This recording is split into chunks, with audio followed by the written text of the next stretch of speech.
말씀은 사무엘하 11장 1절에서 5절의 말씀입니다. 사무엘하 11장 1절에서 5절의 말씀, 구약성경 478면에 있습니다. 구약성경 478면에 있는 사무엘하 11장 1절에서 5절의 말씀 한 절씩 교독하고 마지막 5절은 함께 읽겠습니다. 그 해가 돌아와 왕들이 출전할 때가 되매 다윗이 요압과 그에게 있는 그의 부하들과 온 이스라엘 군대를 보내니 그들이 암몬 자수를 멸하고 랍바를 에워쌌고 다윗은 예루살렘에 그대로 있더라.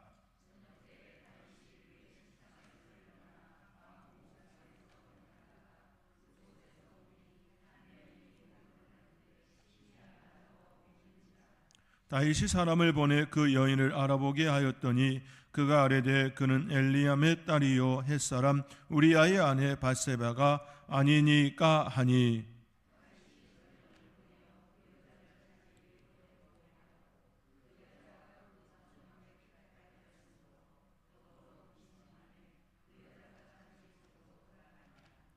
그 여인이 임신함에 사람을 보내 다윗에게 말하여 이르되 내가 임신하였나이다 하니라. 아멘.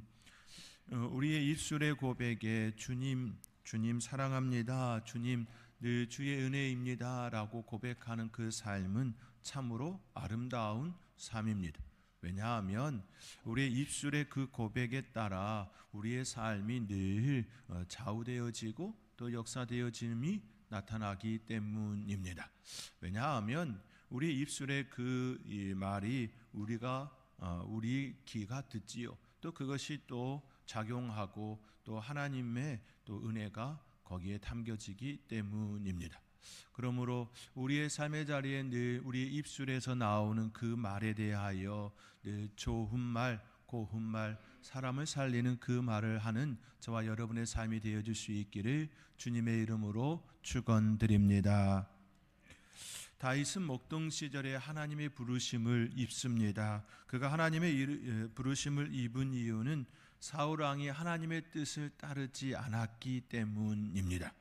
하나님께서는 다윗에게 기름을 붓습니다. 그의 기름 부음은 장차 이스라엘을 하나님께서 원하시는 신정 통치 국가가 되게 하기 위해서입니다.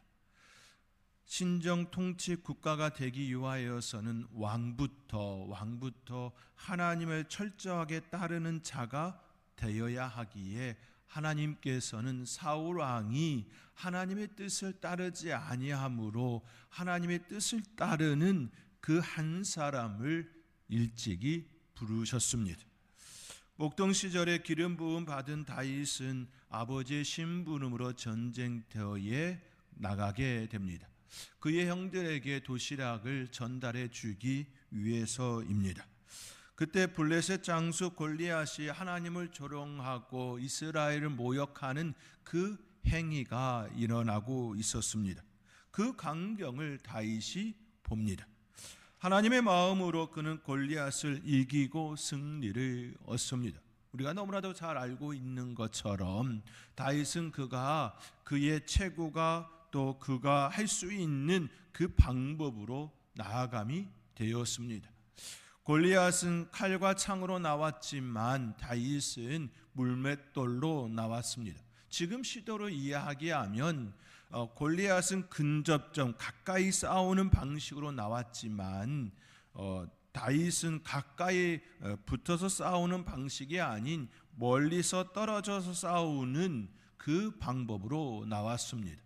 그의 방식으로 이김이 되었지요. 물맷돌은 총과 같은 역할이지요. 실제로 그 물맷돌의 속도가 상당히 빠르다는 그런 내용도 입증되었습니다.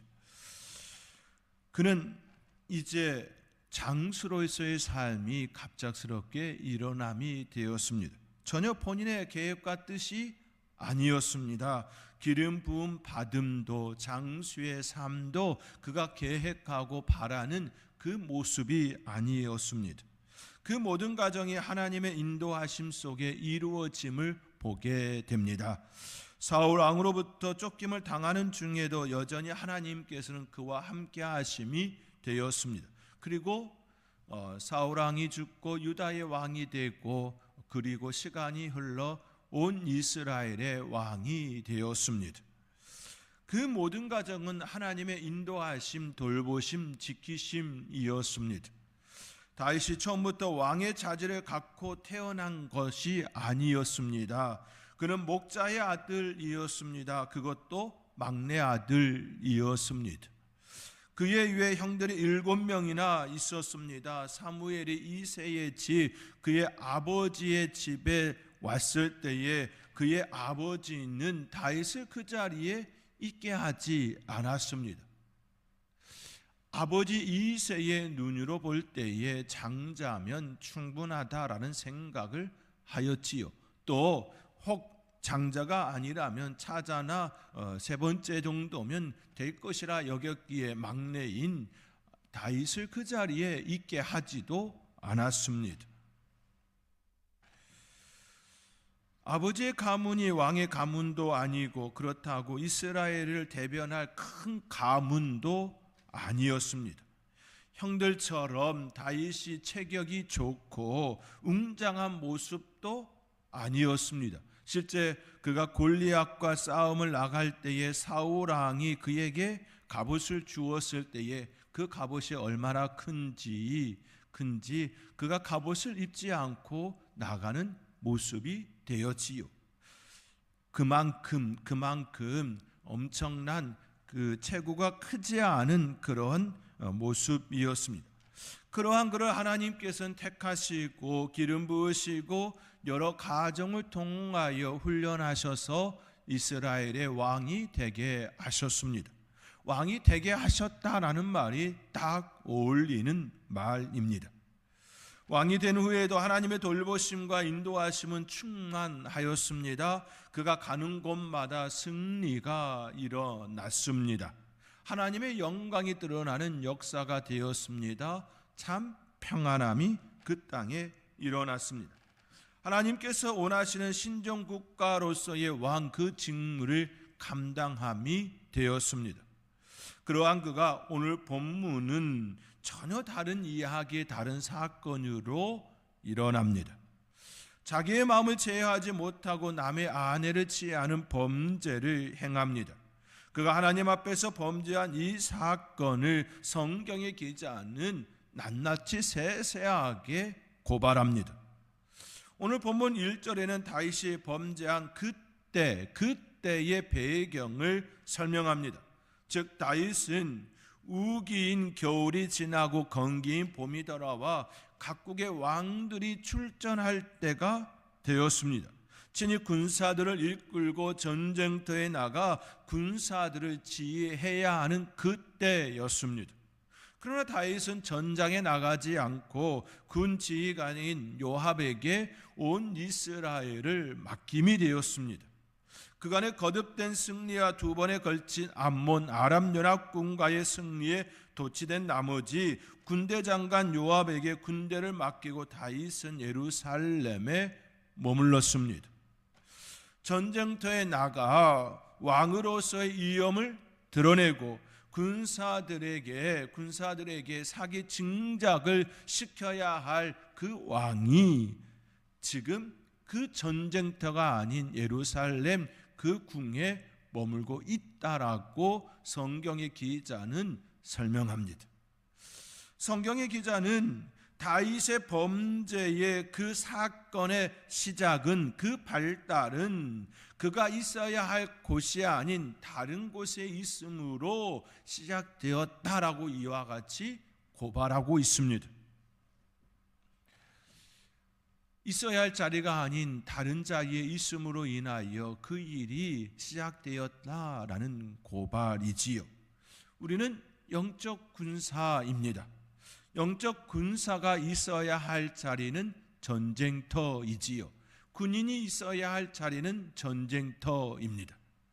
그런데 그 전쟁터가 눈에 보이는 싸움터가 아닌 우리의 일상이 이루어지는 삶의 자리가 우리의 전쟁터입니다. 잠시 방심하면 우리의 작은 마음이 상하여 하나님의 군사된 것을 망각할 때가 있게 됩니다. 우리의 마음속은, 우리의 생각은 늘 나는 하나님의 군사야, 하나님의 자녀로서 이 세상에 파송된 하나님의 사람, 선교사야 라고 하는 그 의식이, 그 정체성이, 그 마음이 우리의 마음속에 늘 있어야 하지요. 우리의 삶의 자리, 그 자리가 우리가 살아가야 할 영적 전쟁터이기 때문입니다.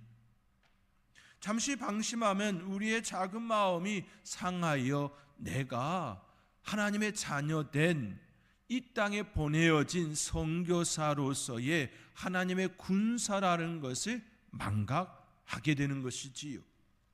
사탄은 우리의 작은 것을 건드립니다. 큰 것은 눈에 쉽게 띄기에 작은 것을 건드립니다. 큰 것이 우리에게, 큰 사건이 우리에게 주어지면 이를 어쩌나 하고 기도하게 되어 있습니다. 갑작스럽게 가정에 큰 불화가, 또 자녀의 아픔이라든지 그런 여러 가지 큰 모습들이 일어나면 아이쿠 하면서 하나님을 찾게 되어 있습니다. 우리가 아무리 우둔하다 할지라도 평상시 하나님의 말씀 가운데 있는 우리가 그런 사건을 만나면 기도하게 되어 있습니다. 그런데 작은 사건들은 참 우리가 방심하기 쉽습니다. 우리의 일상이 무너지기를 바라기 때문이지요. 사단은 우리의 작은 것을 건드립니다. 일상이 무너지면 다른 것들도 함께 영향을 받습니다. 우리의 일상은 매우 중요합니다. 그 일상이 모여 하루가 되어지고, 한 주가 되어지고, 한 달이 되어지고, 1년이 되어지고, 10년이 되어지고, 일생이 됩니다. 일상은 단지 짧은 시간이 아니라는 말씀입니다. 그 하루가, 그 일상이 무너지면 나의 일생에 영향을 지대하게 받게 됩니다. 일상은 일생을 좌우하기에 그 일상은 매우 중요합니다. 사탄은 우리의 일상이 무너지기를 간절히 바라지요. 코로나19로 인하여서 교회가 그 일상의 그 주기가 깨어졌습니다. 그로 인하여 굉장히 힘든 시간이 우리 가운데 있었습니다. 예배가 무너지고 기도의 자리가 무너지고 하나님의 말씀을 붙드는 그 시간들이 무너짐이 되었습니다. 회복하는데 굉장히 많은 시간이 걸리고 힘든 교회들도 지금 여전한 모습이 더 있습니다. 참 어려운 시간을 견뎠음을 우리는 이미 우리의 일상이 얼마나 중요한지 너무나도 잘 알고 있습니다. 사단은 그 일상, 우리의 작은 마음, 그 작은 삶을 깨트리기를 간절히 바라고 있다라는 이 사실을 기억해야 합니다. 마음이 무너지고 몸이 무너지고 영이 무너지게 합니다. 우리가 우리의 마음이 무너지는 요소들을 보면 너무나도 사소한 것들이지요. 작은 말 한마디에 기분 상해합니다. 남편의 작은 말 한마디에, 아내의 작은 말 한마디에, 때로는 친구로부터 들은 그 한마디로 인하여 굉장히 상해합니다. 그냥 그 얘기 듣고서 껄껄껄 한번 웃고 넘어갈 수 있는 것조차도 그렇지 못하고 마음 상해하고 힘들어하는 경우가 참 많이 있음을 우리는 부정할 수가 없습니다. 그렇게 잠언 4장 23절은 무릇 지킬 만한 것보다 더욱 내 마음을 지키라, 생명의 근원이 이에서 남이니라 라고 말씀합니다. 우리의 마음을 지켜야 한다라는 것이지요. 참으로 사단은 우리가 넘어져서 예배의 자리로, 기도의 자리로 나가지 않기를 매우 원하기 때문입니다. 육체도 마찬가지입니다. 건강을 매우 중시합니다. 그런데 정작 건강을 위하여 운동하라 이야기하지만 운동하지 않습니다. 이 말은 저에게 해당하는 말이기도 합니다. 일정한 체력을 갖추어야 하는데 그러한 시간을 쓰지 않으려 합니다. 건강이 굉장히 중요하다라고 이야기하면서 정말로 건강을 위하여 시간을 쓰지 않는 우리의 모순된 모습도 있습니다. 하나님께서 허락하여 주신 육체임을 우리가 고백을 한다면 우리의 육체를 건강하게 체력을 키워야 하는 것 마땅한 모습이겠지요. 그런데 우리는 괜찮겠지 뭐라고 이야기하곤 합니다. 영과 혼과 육은 분리가 아니지요, 하나입니다. 한때 영혼과 육에 대하여서 이분법적으로 접근했던 시기가 있었습니다. 그에 하여 육체에 대하여 육에 대하여 굉장히 좋지 않은 방향으로 접근하여 금욕주의적인 그런 삶을 살게 했던 때도 있고, 오히려 또 너무 쾌락주의적인 삶으로 빠진 그때도 있었습니다. 양극단의 모습이 일어남이 되었지요. 영혼 육은 분리의 개념으로 접근하면 바람직한 우리의 삶이 일어나지가 않습니다. 유기적이고 전인적인 영혼 육이 하나의 그 삶의 구조로 늘 우리의 육체도 우리의 마음도 우리의 영도 늘 하나님의 말씀 가운데에 연결되어진 그 삶을 살아야 합니다. 우리의 육체가 하나님께 더 가까이 가는 그 자리가 되어질 수 있도록, 우리의 생각이 우리의 마음이 하나님의 말씀을 담기에 가장 좋은 모습이 되어질 수 있도록 죽은 영이 예수 그리스도를 통하여 살아난 우리의 영이 늘 말씀 속에 말씀으로 새롭게 되어지는 소생함이 일어날 수 있도록 그 자리에 우리를 놓아 주어야 합니다. 이것이 하나님께서 원하시는 그 삶이지요. 다시 말해 우리의 삶의 자리가 우리가 지켜내야 할 삶의 자리이고 영적 전쟁터라는 말씀입니다. 다윗은 그가 지켜야 할 자리를 지키지 않으므로 범죄의 현장이 있게 되었습니다. 왕으로서 군사들을 이끌고 그들에게 힘을 주어야 할 그가 전쟁의 가장 일선에서 싸우지 않는다 할지라도 그 전쟁터에 그들에게 사기 진작을 해야 할 그가 있어야 할 그 자리가 아닌 다른 자리에 있으므로 그 삶의 자리에서 벗어난 그 모습이 결국 그의 넘어짐의 요소가 되었다라는 말씀입니다. 물론 있어야 할 자리에 있지 않는다고 다 범죄하고 넘어지는 건 아닙니다. 여기에 또 다른 요소가 작용되었습니다. 그 작용으로 인하여 넘어짐이 되었지요. 2절 말씀에 의하면 그가 왕궁 옥상에서 거닐다가 목욕하는 한 여인을 보게 됩니다. 성경은 심히 아름다워 보였다고 증언합니다. 이는 마치 하와가 뱀의 유혹에 넘어가 선악을 알게 하는 나무의 실과를 본 모습을 연상케 합니다. 창세기 3장 6절의 말씀에 여자가 그 나무를 본즉 먹음직도 하고 보암직도 하고 지혜롭게 할 만큼 탐스럽기도 한 나무인지라 라고 기록하고 있습니다. 그 나무를 본즉 먹음직도 보암직도 지혜롭게 할 만큼 탐스럽기도 한 나무를 본즉 그녀의 마음에 욕망이 일어났습니다. 다윗도 마찬가지였습니다. 그 여인을 보니 욕망이 일어났습니다. 사람인지라 그럴 수 있습니다. 그러나 거기서 멈추어야 합니다. 다음 진행이 되지 않게 해야 한다라는 것이지요. 아리따운 여인이 지나가면 남성들의 공통점은 시선이 간다라는 것이지요. 그런데 남성들만 그런 줄 알았더니 여인들도 그렇더라는 것이지요. 볼 수는 있습니다. 거기까지인 것이지요. 더 나아가면 안 되는 것이지요. 다윗은 멈추지 않았습니다. 그 여인을 알아보게 하였습니다.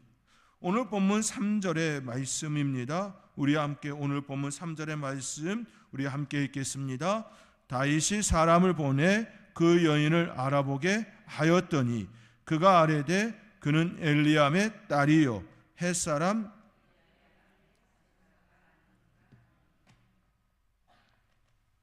아멘.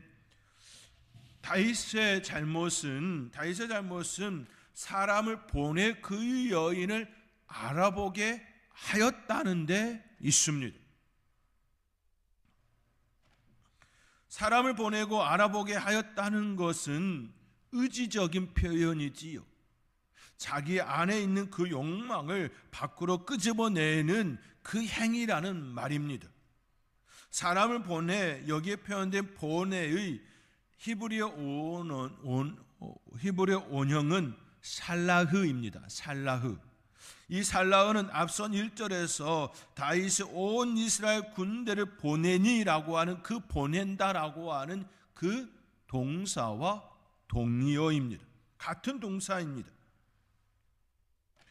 이는 왕으로서 온 이스라엘을 전쟁터에 보낸 그 권위를 가지고 한 여인이 누구인지 알아보게 하는데 썼다라는 겁니다. 이스라엘 군대를 보낸 그 왕이 한 여인을 알아보게 하는데 그의 권위를, 그의 고난을 사용했다라는 말입니다. 다시 말해 자신의 욕심, 자신의 사욕을 채우는데 왕권을 사용했다라는 말이지요. 그렇게 그의 범죄는 일반인의 범죄와는 차원이 다른 범죄, 그 범죄가 되는 것입니다. 성경은 이를 추적하고 고발한 것이지요. 교회 지도자들의 범죄, 즉 목사의 범죄를 크게 생각하고 또 크게 생각하게 되는 이유가 바로 여기에 있습니다. 한 사람의 범죄가 아닌 공적 권위를 가진 이의 범죄로 작용되기 때문입니다. 목사도 사람인데 그럴 수 있지, 그렇게 이해하게 할 요소가 아니라는 것입니다. 결코 그렇게 사용할 수 없다는 뜻입니다. 엄중한 자리라는 사실을 기억해야 한다라는 말씀입니다. 그렇기에 제사장이 범죄하였을 때에 소 한 마리를 하나님께 드리게 하였습니다. 우리는 이 사실을 기억해야 합니다. 죄의 무게가 다르다라는 것을 우리는 인식을 해야 합니다. 교회 지도자가 된다는 것, 목사가 된다는 것, 장로님이 된다는 것, 안수집사가 되어지고 권사가 되어진다라고 하는 것은 단순히 한 개인의 그 모습이 아니라는 말씀입니다. 그러므로 우리는 우리의 자리에 대하여, 하나님께서 세우신 그 자리에 대하여 바르게 인식을 해야 합니다. 다윗은 자신의 자리를 망각하였습니다. 그리고 자신이 가지고 있는 권력을 동원하여 범죄함이 되었습니다. 그의 범죄가 무겁고 무섭고 또 다른 이들과 달리 하나님께서 선지자를 통하여 그의 죄를 고발하는 이유도 여기에 있는 것입니다. 그것도 의지적으로 그 일을 행하였습니다. 그 여인을 알아보게 하였다는 것은 이미 그의 마음에 간음이 시작되었음을 의미하고 의지적으로 발동했다라는 말입니다.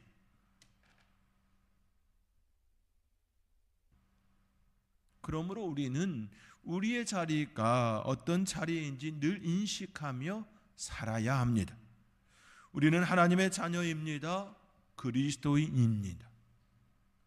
그리고 하나님께서 우리를 세상에 보낸 선교사입니다.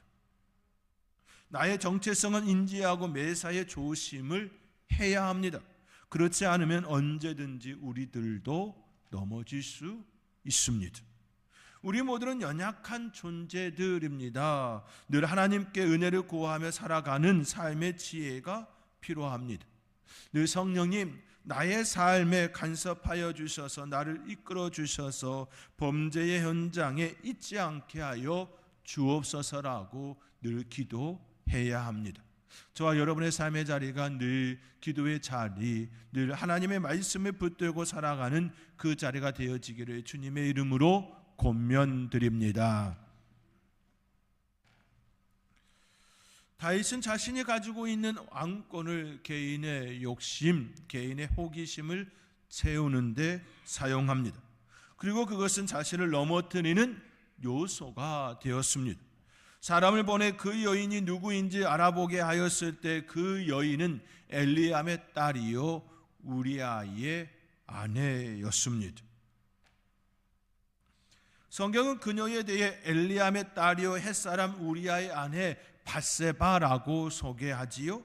여기에는 그녀가 이미 결혼한 여인임을 밝힐 뿐만 아니라 그녀가 다윗과 어떤 관계가 있는지, 어떤 위치에 있는지를 설명합니다.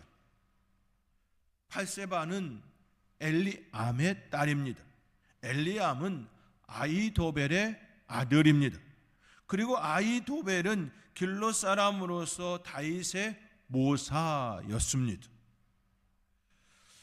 모사, 다윗에게 지혜를 가르치는, 또 그에게 삶의 여러 가지의 문제들이 일어났을 때에 함께 이야기를 나누는 그 자리이지요. 매우 가까운 사람입니다.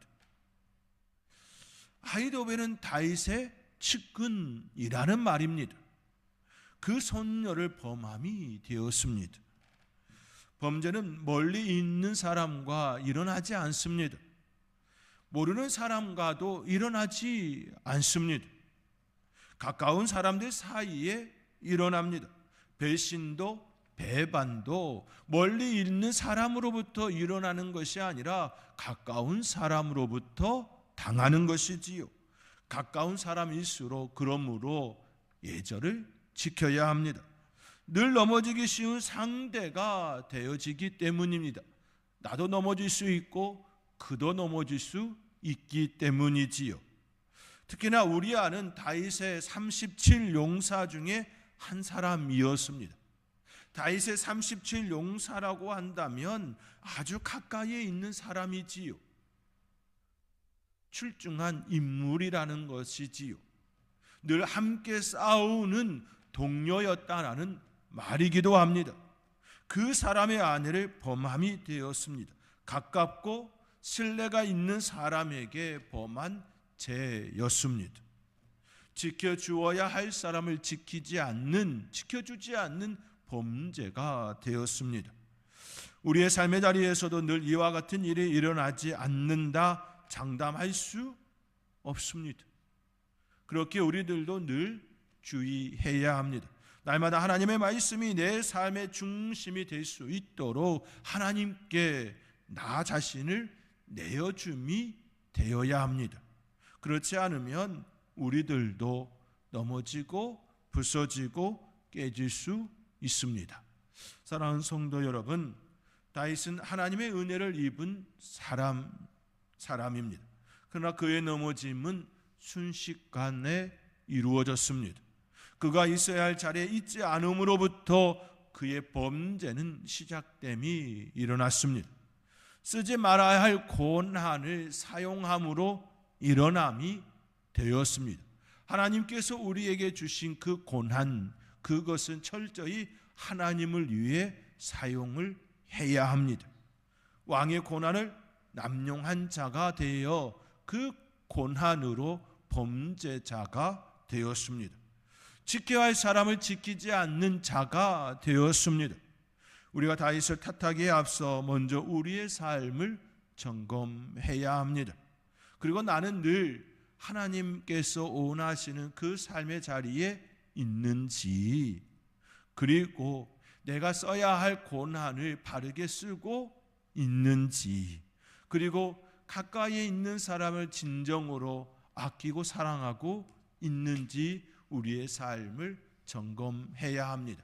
저와 여러분의 삶의 자리에 늘 하나님을 두려워하고 하나님께서 우리에게 허락하여 주신 것들을 진정으로 삼가 조심하며 그 은혜 가운데 살아가는 저와 여러분의 삶이 되어줄 수 있기를 주님의 이름으로 축원드립니다.